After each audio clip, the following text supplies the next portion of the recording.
This video is brought to you by patreon.com/worsttake. Get access to exclusive live streams and Discord servers, on-screen shoutouts, and early access to some videos when you join now. Help make sure that we can continue to make content like this by supporting the Patreon. Links are in the description down below.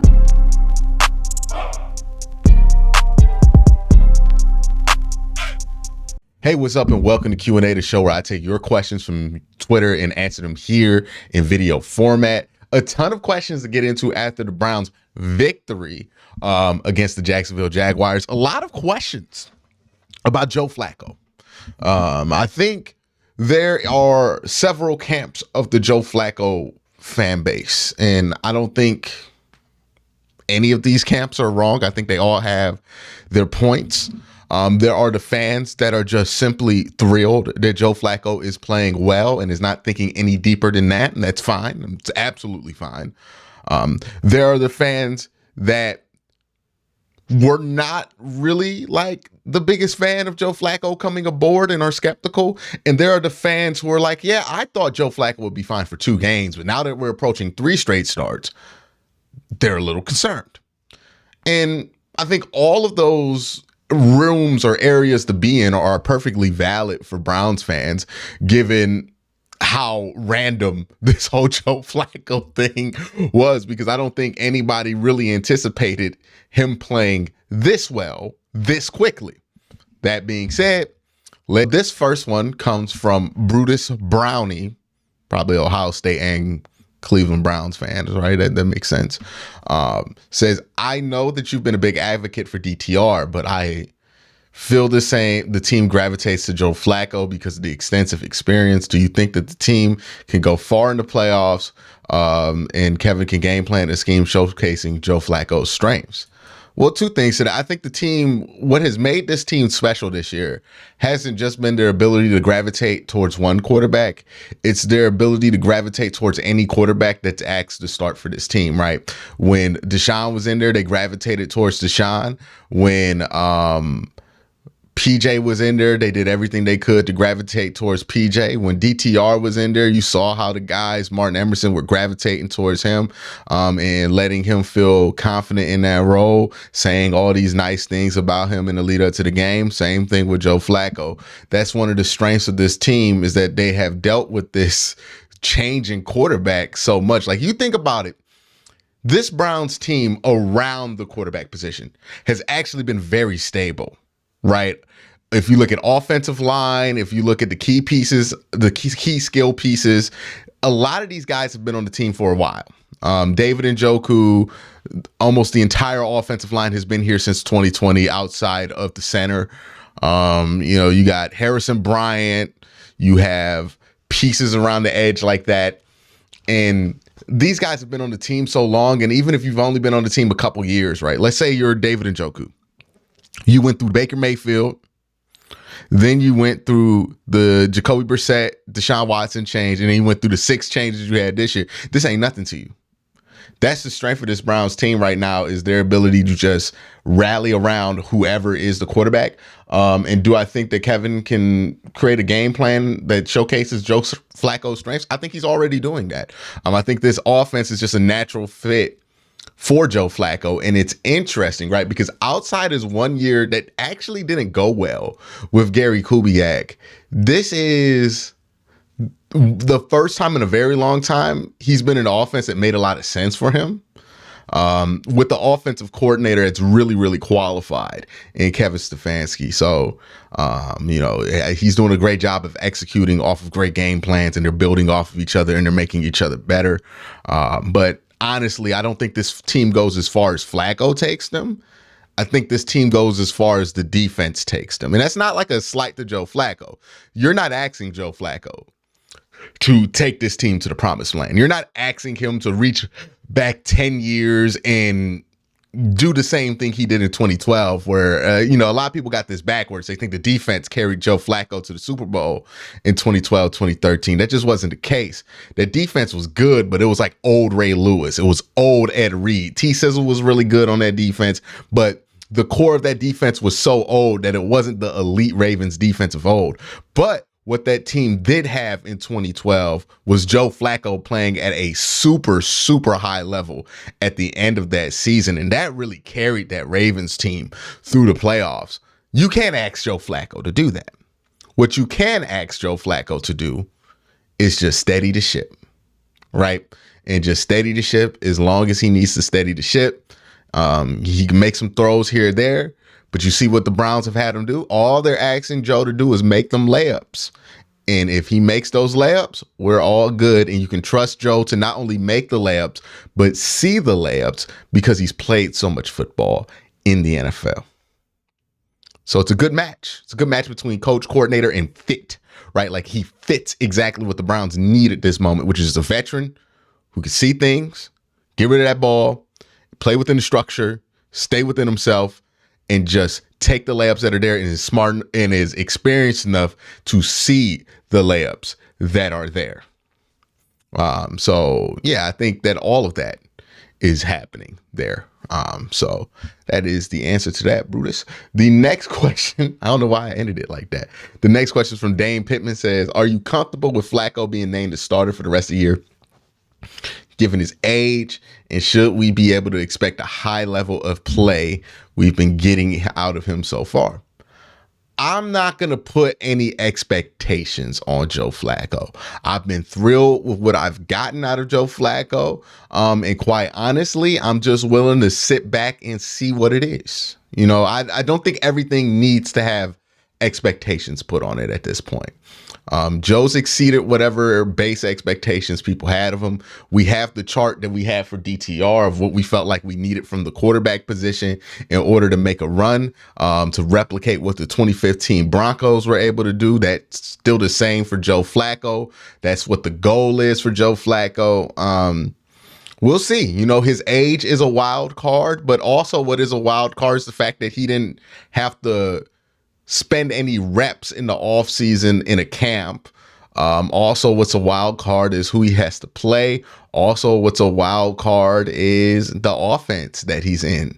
You know, all of these things can be wild cards, and that's why I'm just more apt to see how this plays out more than imparting my expectations on Joe Flacco and being disappointed if that doesn't happen, because I just want to be at a place with this where I can just take it in for what it is, because what it is right now is exceptional.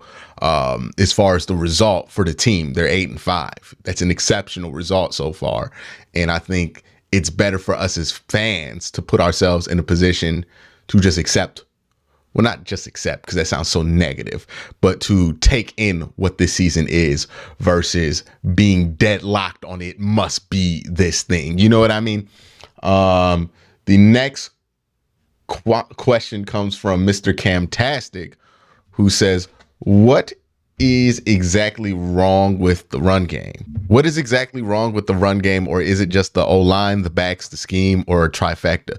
Well, the fact that you can ask this many questions about the run game and not know what the answer is part of the problem. And I think it's kind of like a reverse, like Rube Goldberg machine. It's like a Rube Goldberg machine that doesn't work. And if you don't know what a Rube Goldberg machine is, it's one of those machines you see in like old movies where like a ball would roll down a track and then it would knock a domino down, and that domino would knock a nutcracker toy off, and that nutcracker toy would go over, walk over, press a button, and then that button would drop a weight, and that weight would drop like 4 different things, and then you get the clock to go ding. Right now, the Browns running game is a Rube Goldberg machine, but there's always something wrong, right? The domino don't fall in the right place. The clock don't hit the right time. We don't got the thing don't release when the buttons hit. It's always something going on with that run game, and it's never the same thing, right? Sometimes the guard doesn't get out where he needs to go. Sometimes the tackles don't hold the blocks as long as they need to. Sometimes the running back doesn't find the hole. Sometimes the running back does find the hole, but the guard doesn't pull fast enough to clear the hole. Sometimes the running back finds the hole, the guard clears the hole, but one of the tackles blows leverage and lets somebody through backside. You see what I mean? There's just a number of things going wrong. It's not just one thing. It's not like, hey, if you just changed running back, you wouldn't struggle. And maybe if that running back was Nick Chubb, that would be different. So that is fair, because Nick Chubb is an elite talent that kind of erases those kind of things. But the simple fact is, we're just not operating a clean run game right now. Guys aren't on rhythm. Guys aren't in sync. And I think a lot of that has to do with the amount of injuries on the offensive line. If you want to point at one factor that's held back this run game, I do feel like it's the offensive line's injuries, right? Ethan Posick is out now. But even before that, right, DeJuan Jones in and out of the lineup the last 5 weeks. So you don't know if he's going to be in there. So that throws off the chemistry on that side. You have Garrett Christian in there. He's not a starting level player, right? You're waiting for Jedd Wheels to go back, but he's in there for the time being. And then you have Ethan Posick go down. And then you have all these other things go down. You're just not in sync. It's kind of a similar reason why I feel like there's so many drops in the wide receiver room, just because you've had to switch out quarterback so many times. I feel like it's truly starting to affect guys' ability to catch the football, because when you change the quarterback, that's a tough thing to do to a wide receiver, right? It just takes an adjustment for most wide receivers to be able to live with that. So it's just one of those things where it's going to be a little tough. It's going to be a little difficult, but they have to figure out a way to play a smoother run game. And hopefully the hope is, with health, that gets better, right? The more healthy you are, the better chance that you have to have that consistency in the run game, have that health in the run game, and be able to kind of play more consistent football on that front. But I think it's really all of those things that are just not going right at the same time. I hope that analogy made sense. Colin Grady says, the reason I'm cautiously optimistic on Flacco is because I keep rehearing you say, I think Joe Flacco has about 90 throws in him before his first start. What is my level of concern there? There is a level of concern that I have, right? Because I do think that Joe Flacco, like, 5 times undefeated, and there is a ticking clock on how effective Joe Flacco can be, or how long Joe Flacco can be effective. We just don't know what that clock is. Now, one of the things I didn't consider when I put that 90 throw number out is, hey, how much does him not playing in camp and not having a training camp matter? Does that hurt or help that number? You know, like, is that going to hurt or help that number in the long run? That's something to consider. How many hits is he taking? Is he just recovering well at age 39? Or is the training staff, like, all of these little things kind of affect that. But what I will say is, it's not like the Browns are overextending him and asking him to be something that he's not capable of being, or not capable of being on a consistent basis. The Browns are asking very little of Joe Flacco, and they're able to support Joe Flacco at a pretty high level the last 2 weeks. Now, if they can continue to do that, I think they'll get away with it. And I think Joe Flacco will be fine for however many games they want to play him. But if you get to a point where you're asking Joe Flacco to throw on a run all the time and make a lot of crazy throws, then that's going to eventually come, the bill's going to come due on that, and you're going to get a couple bad games in a row. And when older pocket passers start to have those, like, physically tired games that you see some of these older pocket passers go through, that means interceptions go up, right? So you have to keep an eye on that. Like, what are the nature of these interceptions? Are they just, hey, he threw a bad ball, or he just had a bad read, had a bad view on it and thought he saw something he didn't? Or are they, he tried to get the ball here, but it went here? Because one is much worse than the other, right? If he is making all the right stuff and he can't get the ball where he wants it to, that's where you start to get a little worried and start to wonder if the fatigue is setting in on a 39-year-old quarterback or 38-year-old quarterback. But until you get that, you got to kind of roll with it, right? Because he's been your best option. The next question comes from Jonna, who says, without saying injuries, what would you say is the biggest weakness on each side of the ball? Easy. Defense, run game, run defense, not the best part of that defense. And in offense, as of late, you could say the run game, but I'm going to put it as An inability to sustain longer drives. With Joe Flacco, it's either been you score with Joe Flacco or there's nothing in between. Like you either score or you go 3 and out. And I want them to add more long drives, more field goals to that diet. Because the time of possession is not where you want it to be. And you're really putting the defense on the field a lot when you do that, and you want to preserve the defense as much as possible. So getting better at time of possession, what I would say is the most costly weakness. I don't think the inability to run the ball consistently is really hurting the Browns as much as some people would assume. I think what is hurting the Browns is how many punts, how many 3 and outs that they get in between scores with this offense as of late. They really need to find a way to dominate time of possession much better than what they've been doing. But that's just me. Let me know what you think.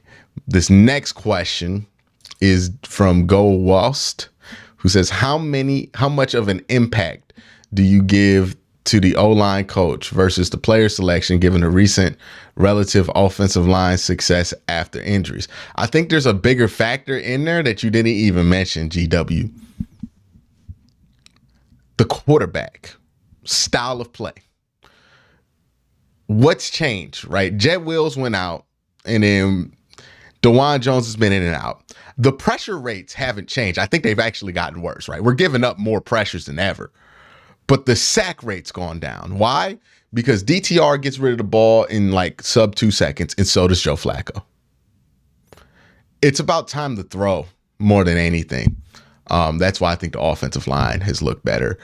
I don't think it's really kind of a positive statement on anybody other than just like the quarterbacks getting rid of the ball quicker.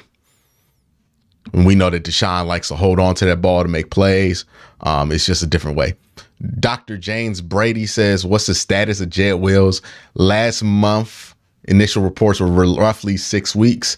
We're getting updates close to that, and I haven't heard any updates about Jedd specifically.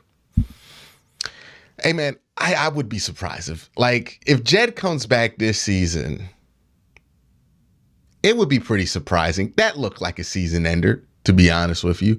But if he does come back, it'll probably be the last game of the year or the second to last game of the year. And since your second to last game of the year is a Thursday night game, I think you'll probably only see Jedd in the regular season in week 18. That's my best guess on it. In fact, we ain't heard nothing tells me that's probably going to be the case.